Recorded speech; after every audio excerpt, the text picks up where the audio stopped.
Once upon a time, there was a young girl named Maggie who found out she had a very terrible disease and probably would never be well again. She was very, very sad, and although she had many friends, all of them were too afraid to visit her because they feared they might catch the disease. So the little girl sat in her bed all by herself and was very lonely. But one day she heard a knock on her door.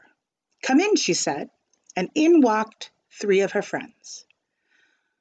One was a doctor, one was a minister, and one was a magician. Maggie was very glad to see them, for no one else had been brave enough to visit her.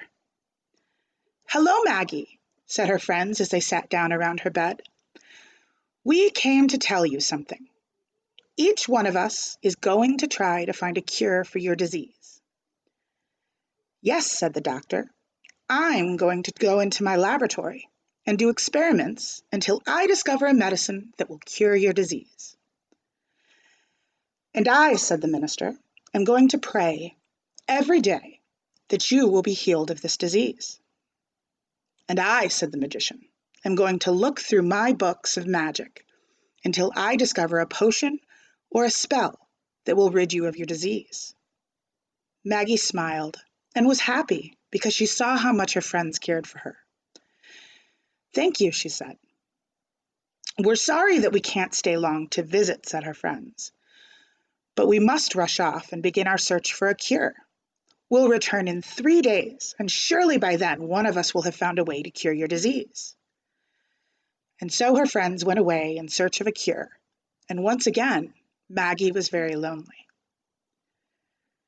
For 3 days, Maggie's friends did everything they could to find a cure for her disease. The doctor worked hard in the laboratory, but couldn't discover any medicine that could help the little girl. The minister prayed every day and every night that Maggie would be healed of her disease, but the little girl was still sick. The magician looked through all of the magic books, but there were no spells or potions that could cure Maggie's disease. All three of Maggie's friends were very sad for her and felt that they had failed. After the 3 days were over, the doctor, the minister, and the magician returned to Maggie's house and told her the bad news. "We're sorry," they said, "but we couldn't find a cure. We did our best." And the three friends began to cry. "Don't cry," said Maggie. "Before I was sick, I had many friends, but now they're all afraid to visit me. The disease I have is a terrible one, but it's nothing compared to the loneliness I've felt these last few days. I now know loneliness is the worst disease of all. Right now, the medicine I need most is your friendship. The prayer I need most is for you to simply be with me.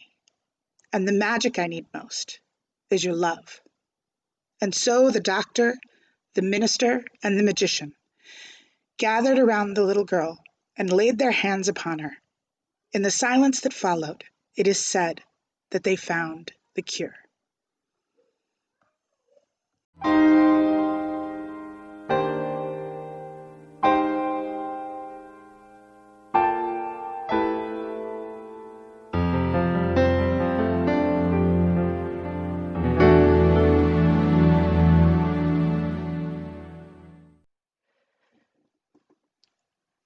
What Do We Do with Our Pain? By Erica A. Hewitt. People are in pain, all around us, all of the time. How can we be companions to those in pain and bear witness so that pain can be transformed into something less harmful? Last week, the crowd on a New York City subway herded me into a corner against someone's seat. A man in his 20s with red eyes, his face etched with grief. When I'm around people in pain, sometimes the energy of their sadness rolls over me like an invisible ocean wave. If I remain passive, its force can knock me down. So as the subway rumbled us uptown, I tightened my grip on the bar overhead, closed my eyes, and held the stranger in loving kindness. As I breathed in, I imagined absorbing the thick, oily smoke of his pain. I visualized the great, glorious tenderness as a cloud of light above us at ground level. Each time I breathed out, I imagined myself as a conduit, drawing that love down toward us and pulling it around the stranger. I matched his pain, breath for breath. The subway screeched to a halt at my stop, and as my eyes flew open, they landed on the stranger, who was using his sweater to wipe tears off his cheek. Our eyes met. Before I could look away, he offered a half smile. I smiled back. Buddhists will recognize what I did as a practice called Tonglen, but if you were to call it prayer, I wouldn't argue with you. One of my friends often wonders out loud whether it's ethical to pray for someone without their consent. But I've weathered rough patches where I've felt myself flailing, sinking, in need of all the ways, from concrete assistance to the mystical transmission of love, that others might hold me up. You want to share your hope with me? I'll take it. Pain is going to visit all of us, you, me, the guy on the subway, sporadically, but unrelentingly, as long as life lasts. Ultimately, I believe, there's one thing as common and as powerful as pain: our capacity to be companions to one another. Both our genetic material and our holy spark compel us to reach for one another as partners in hope and fellow meaning makers to help one another transform pain into something real.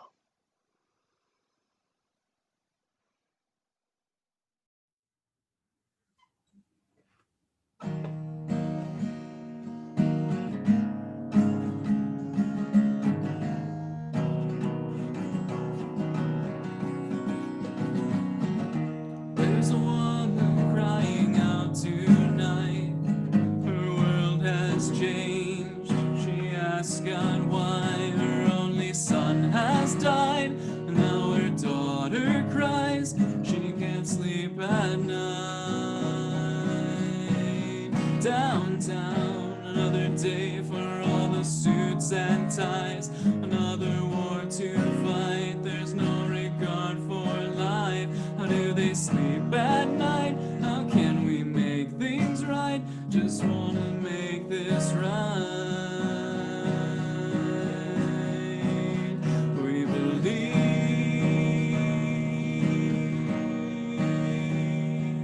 We believe. We believe in this love.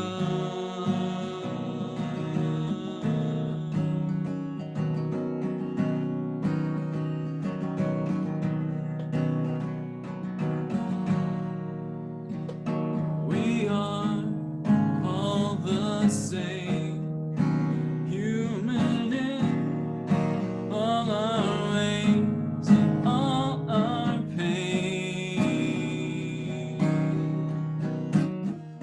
There's a love that could fall down like rain. Let forgiveness wash away the pain. And no one really knows what they are searching for. This world is crying for so much more. We believe.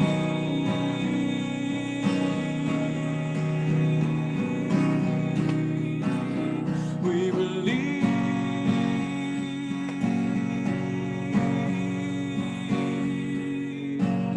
We believe in this love.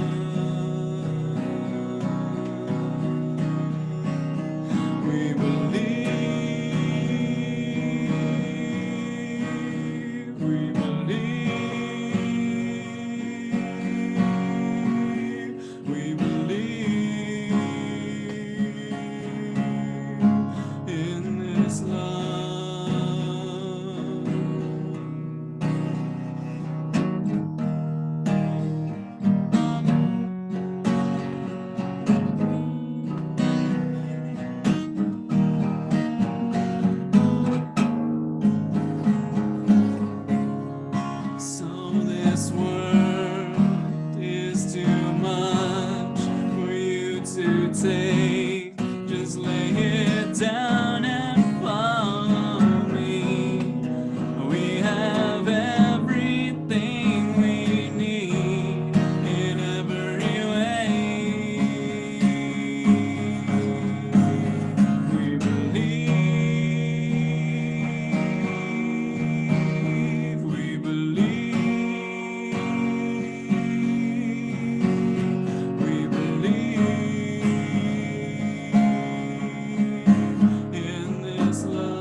If you've been with us long enough to have attended services in person at East Shore, you would likely recognize my 3-year-old son as that little blur running from one end of the church to the other during coffee hour.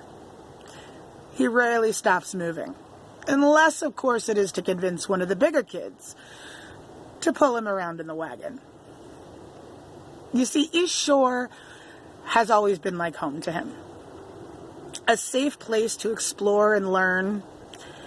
Since birth, so many of his major milestones and events have happened there.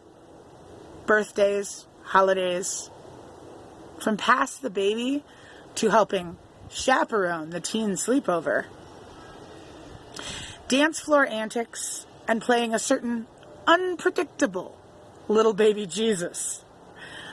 Our building is one of his favorite places to be, and he happily refers to everyone there as his friends. In short, East Shore has played a weekly, if not at times daily, chunk of his world since birth. And then came March, COVID, and the necessary shutdown of our building. It's been a major loss for him, one that's been hard for such a little guy. It's a feeling most of us understand, especially lately, in one way or another. Now, don't get me wrong. There are much more tragic, bigger losses happening all over the world right now. Though I'm sure it often feels to him like half his world has been taken away. Someday, his beloved safe space will reopen, and he will be running around the halls again. I reassure him of this as often as I can. But however temporary the loss is, it's still a wound that will take time and connection to heal. Just like all the other losses our world is struggling to cope with right now. Because it has never been more evident than in our current situation that connection is a vital part of healing. Connection to oneself, to the earth, and of course to one another and the community around us. We need and want that connection and healing so badly. Like Maggie's friends in Reverend Boyce's story, we long to find that perfect medicine, prayer, or spell to heal the pain of the ones we love. Like Maggie and my son, we miss our friends.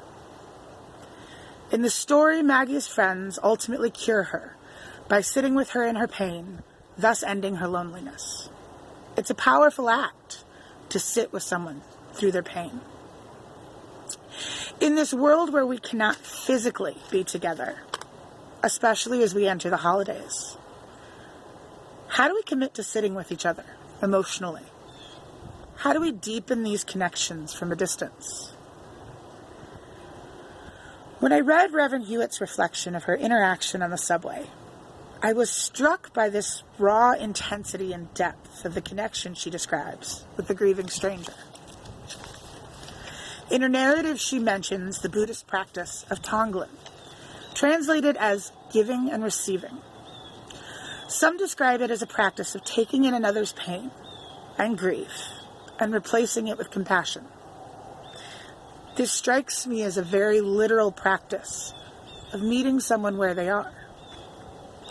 She seems to describe seeing herself mirrored in the stranger's pain. What choices, in both our joy and grief this season, can we make to reach out, to give and receive? What new ways to support each other's healing? Reverend Hewitt follows this powerful narrative with a simple prayer. You, mercy without end, are the sea of tenderness that holds us all, grieving alongside us in our moments of hurt. Hold me, gentle me, keep me afloat. When I see pain outside of myself, make me brave enough to move towards it, that I might lighten another person's burden, because the only way through it is together.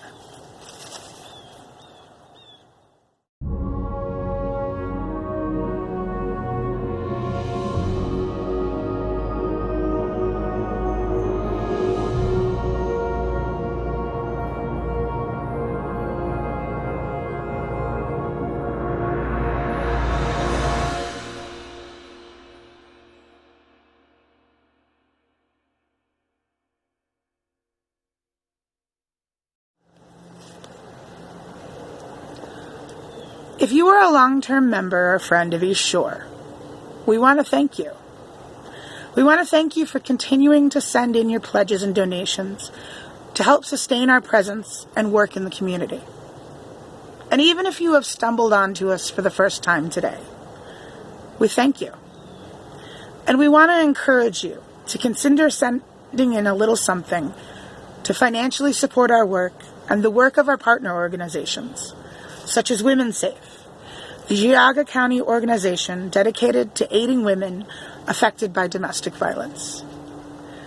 Checks can be sent to our church via the office in Kirtland, Ohio. Thank you.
We close today with the words of Carl G. Seabird. Between the dawn and dusk of our being, let us be brave and loving. In our little passage through the light, let us sustain and forward the human venture, in gentleness, in service, and in thought. Amen.